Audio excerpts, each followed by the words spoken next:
Tifosi Gelorosi kembali lagi di MIRZ Point, channel yang membahas berita seputar klub Liga Tele AS Roma dan kabar dari Serie A lainnya. Di edisi ke-103 ini kita akan bahas persiapan AS Roma menghadapi laga Giornata ke-6 versus Genoa, ulasan dari hasil pertandingan Liga Tele lainnya semalam dan kabar menarik dari AS Roma dan Liga Italia lainnya. Menghadapi laga ke-6 di Liga Italia versus Genoa, Roma dihadapkan pada laga yang mutlak harus mereka menangi apabila ingin menjaga asa bermain di Liga Champions musim depan. Dengan hanya 5 poin dari 5 pertandingan awal, Roma sudah tertinggal terlalu jauh dari pesaing-pesaing mereka.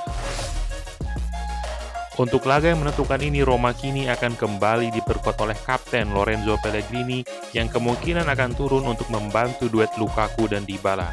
Kembalinya Pellegrini akan membuat El Shaarawy dan Aouar menjadi pemain yang kini diharapkan turun dan membuat perubahan dari bangku cadangan.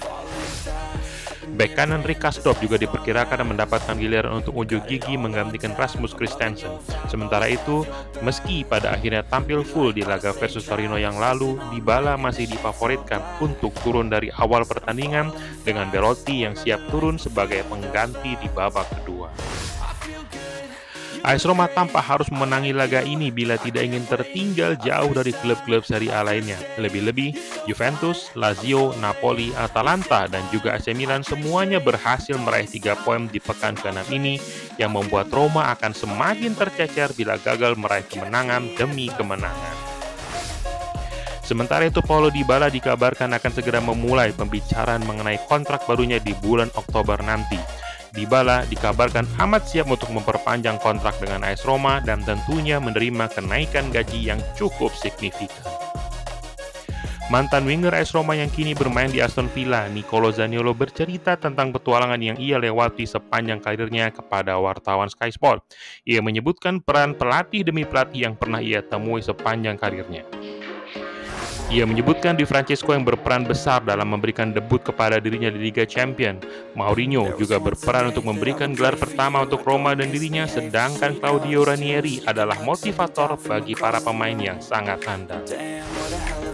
Ia juga dengan bangga menyebut Monchi sebagai direktur yang membawa dirinya ke AS Roma hingga semua orang mengenal nama Nicolo Zaniolo di AS Roma. Tak lupa, ia menyebutkan bahwa capaian Roma di Liga Konferensi Eropa adalah salah satu yang tidak akan ia lupakan di sepanjang karirnya. Kabar terakhir datang dari Eusebio Di Francesco, EDF, pelatih yang melejitkan nama Nicolo Zaniolo. Ia menjelaskan bahwa sebelum bergabung di AS Roma di tahun 2017, ia sudah hampir bergabung dengan Fiorentina, meski pada akhirnya ia memilih AS Roma karena panggilan hati terhadap klub yang pernah ia bela dan ia bawa meraih Scudetto di tahun 2001. Sekian urusan berita dari AS Roma untuk edisi ke-103 ini. Komen untuk berikan pendapat Anda tentang laga Genoa versus AS Roma nanti malam. Subscribe untuk mendapatkan berita tentang AS Roma dan Liga Italia lainnya. Forza Roma, Forza Serie A.